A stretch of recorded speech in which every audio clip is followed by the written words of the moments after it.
On my 18th birthday, my stepfather threw me out like trash. "You're worthless. Go suffer like you deserve." He laughed. My mom just watched. I left with nothing. 5 years later, he leaves 16 voicemails a day, crying, begging. I'll let him rot. I never imagined I'd be in this situation. To be honest, I've been parked here for the past hour, trying to understand where everything went wrong. The McDonald's Wi-Fi is barely functional, but I need to get this off my chest. This morning began like any other. I woke up to my mom's pancakes, a birthday tradition since I was little. Everything seemed normal, except Gary, my stepfather, was unusually quiet at breakfast. Usually he's talking about his day or complaining about something. But today he just sat there, scrolling through his phone with a strange smile.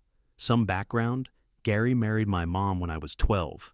Initially he tried to be the cool stepdad, buying me video games, taking us to amusement parks, that sort of thing. But over the years, especially after he moved us to a different neighborhood for better opportunities, things shifted. He began controlling everything: my mom's spending, who she spoke to, even making her quit her receptionist job because he claimed he could provide for us. I watched my once independent mom transform into someone who needed permission to buy groceries. The real trouble started last month when I overheard Mom crying about their maxed out credit cards. When I tried talking to her about it, suggesting she might want to review their finances together, Gary completely exploded. He started yelling about how I was trying to turn his wife against him. Mom just stood there, staring at the floor, as she always does when he gets like this. Fast forward to today, my 18th birthday. I'm supposed to start community college next month, already accepted, and was planning to live at home to save money. After breakfast, I was in my room packing up some old clothes for donation when Gary stormed in. He had my phone in his hand. Apparently, he'd been reading my texts. He found messages where I'd been helping Mom look into opening her own bank account. What followed was the worst couple of hours of my life. Gary went completely ballistic, calling me a manipulative brat trying to ruin his family. He said I was probably trying to steal from them. When I tried to defend myself, he grabbed my backpack and started throwing my belongings into it.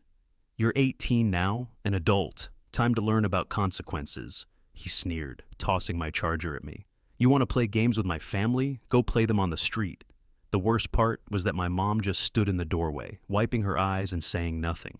When I looked at her, pleading with her to say something, she turned away. 6 years of Gary's manipulation had completely broken her. I managed to grab my laptop, some clothes, and my important documents. Thankfully, I kept them hidden after Gary tried safely storing them last year.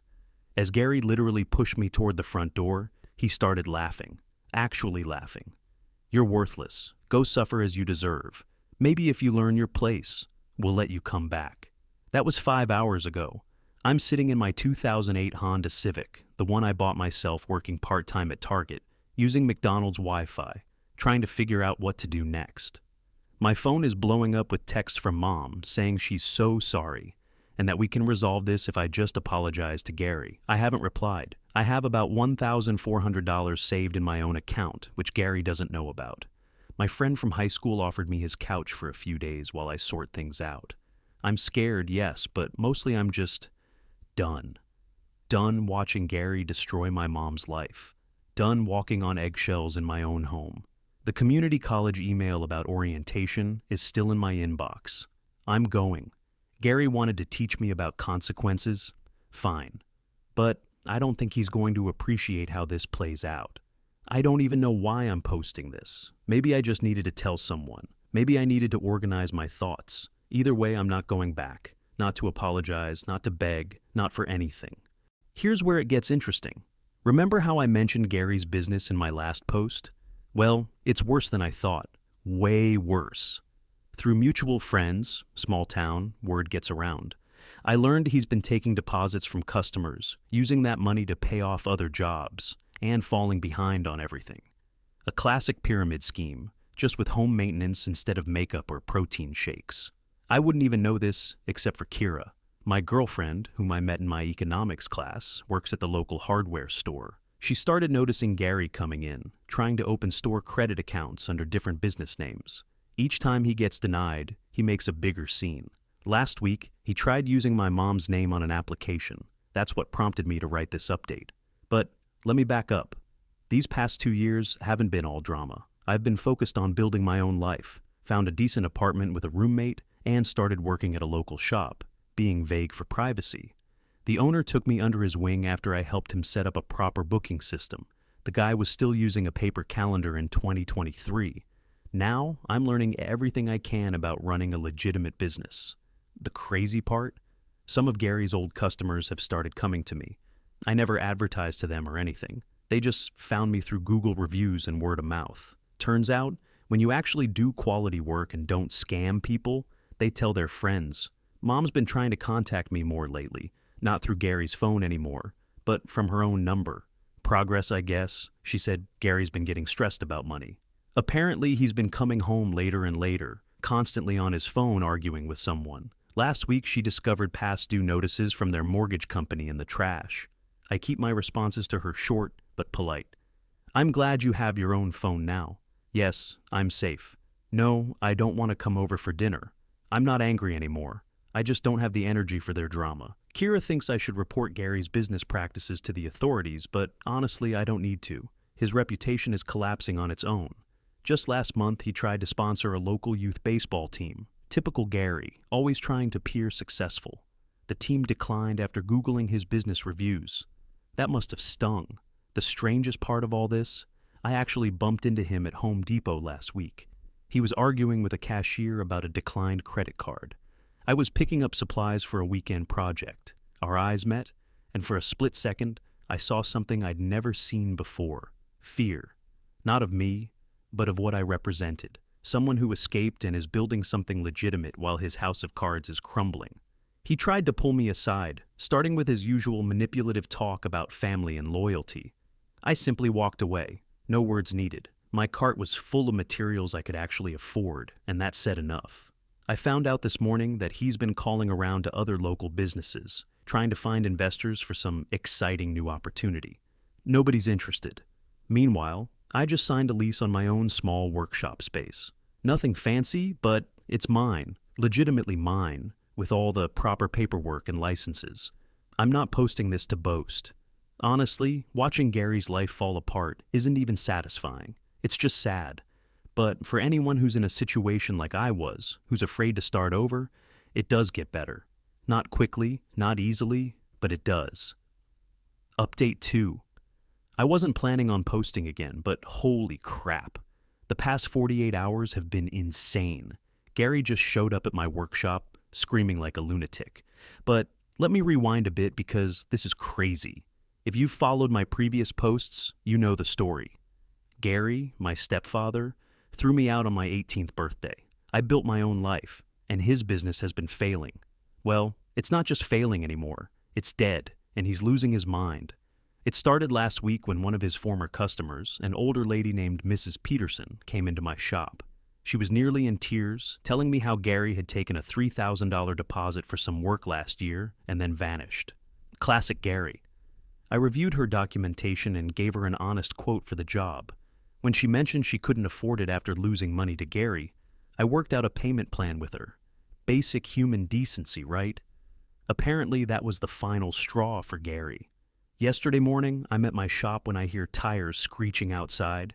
Gary storms in, face red, veins bulging.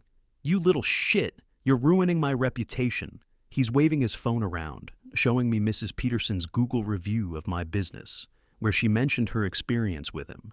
I stayed behind my counter, security camera rolling, learned that lesson early. Your reputation? You mean the one you built by scamming people? He completely snapped. He started throwing things off my shelves, knocking over displays. "I made you. Everything you know about business, you learned from me." I couldn't help but laugh. Yeah, I learned exactly what not to do. That's when he tried to get behind the counter. Kira, who was there doing our books, had already called the cops. Gary was still screaming about family loyalty and how I owed him when they arrived. Watching him try to explain to the officers why he was trashing a legitimate business was something else entirely. They took him away, but not before he started crying, actually crying, about how I was ruining his life. All I did was run an honest business. That's literally it. His customers found me on their own. But here's where it gets even better. Mom finally called me from a friend's phone. It turns out Gary smashed hers during one of his recent outbursts. She's staying at her sister's place. Apparently, after his meltdown at my shop, Gary went home and started breaking things there too. The neighbors called the cops again. She told me everything. How Gary's been taking out payday loans to cover their mortgage. How he's been dodging calls from suppliers. How he tried to use her credit to open new accounts. When she confronted him about it, he blamed me for poisoning local customers against him. The reality is, I never had to do anything to get revenge. Just being successful and honest was enough. Every time I fix something Gary messed up, every time I give a fair quote to someone he overcharged, every time I actually finish a job I started, it kills him. He's watching his whole facade crumble, and he can't handle it. My Google business page is full of reviews now. Most mention how different we are from Gary's company. I never asked for these comparisons. People just make them on their own. Each positive review is like a knife in his ego. Today he's been leaving voicemail after voicemail, first angry, then crying, then trying to sound businesslike, offering to mentor me. The latest one was just him breathing heavily before whispering, "You'll regret this. I've saved them all." Kira thinks he's having a mental breakdown. Maybe.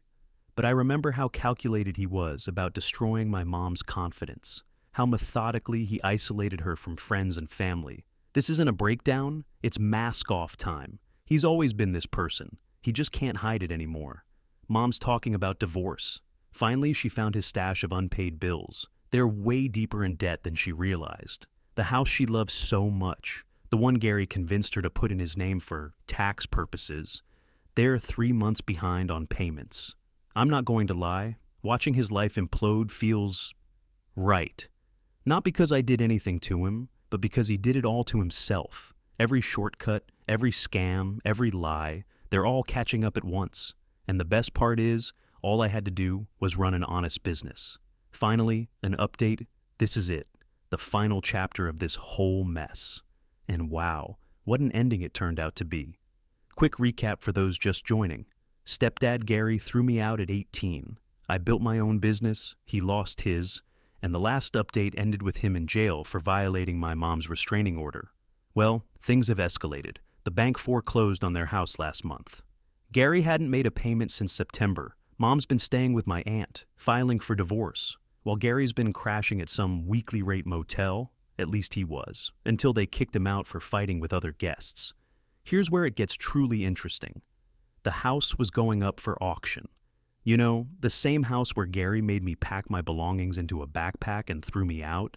Yeah, that one. The one where he told me I was worthless and would never amount to anything. I bought it. Not because I wanted to live there, hell no, but because watching Gary's face when he found out would be worth every penny of my savings and the business loan I took out. I didn't even have to tell him. He found out when he drove by, breaking the restraining order again, and saw me and my crew cleaning out his junk from the garage. He completely lost it, jumped out of his car, screaming about how I was stealing his legacy, and started throwing things at my truck, calling me every name in the book. One of my neighbors caught it all on their Ring camera. "This is my house," he kept screaming. "You little shit, you planned this?" I just stood there holding up my phone and recording him. "Actually, Gary, it's my house now, all legal and proper, unlike how you used to do things." That's when he tried to rush me, but it didn't work out well for him. It turns out my crew doesn't take kindly to some guy attacking their boss. They simply stood between us, not even touching him, which made him look even more unhinged on camera. The cops showed up, again. This time, they weren't so gentle with him. It turns out violating a restraining order multiple times has consequences. Who knew? But here's the real kicker. Remember all those customers Gary screwed over? I'm turning the house into a community center. I already got approval from the city council. We're going to offer classes for kids, job training, financial literacy workshops, all the things Gary claimed he was too good for. Mom came to see it yesterday, the first time she's been back since moving out. She broke down when she saw the future home of the Second Chance Community Center sign we put up. "He always said you'd never amount to anything," she said, looking at the building. "He was so wrong." We're keeping one room as a small museum of sorts, displaying all the documentation of Gary's scams, the screenshots of his threatening messages, copies of the bounced checks, everything. Not out of spite, okay, maybe a little, but as a warning to others about financial abuse and manipulation. The local domestic violence shelter is even going to use it for their education programs. Gary's still leaving voicemails. The latest ones are something else entirely. Yesterday he left 16, I counted. Most were just incoherent screaming about betrayal and family loyalty. Some were crying about how he made me who I am. The last one was just him threatening to expose how I stole all his customers. I played them for my lawyer, and she just smiled and added them to the file. The community's response has been incredible. Local businesses are donating supplies for the renovation.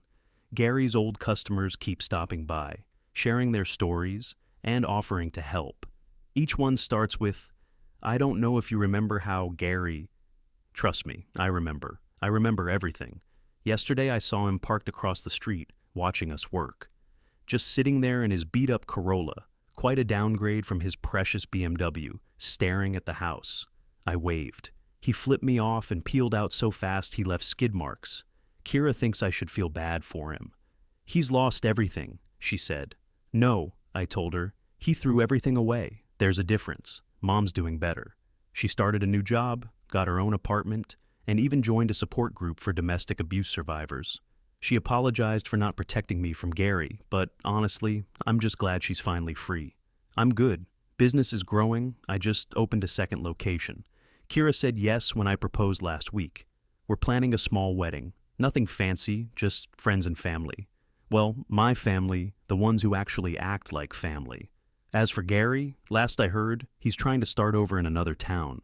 Good luck to whoever gets him as their new neighbor.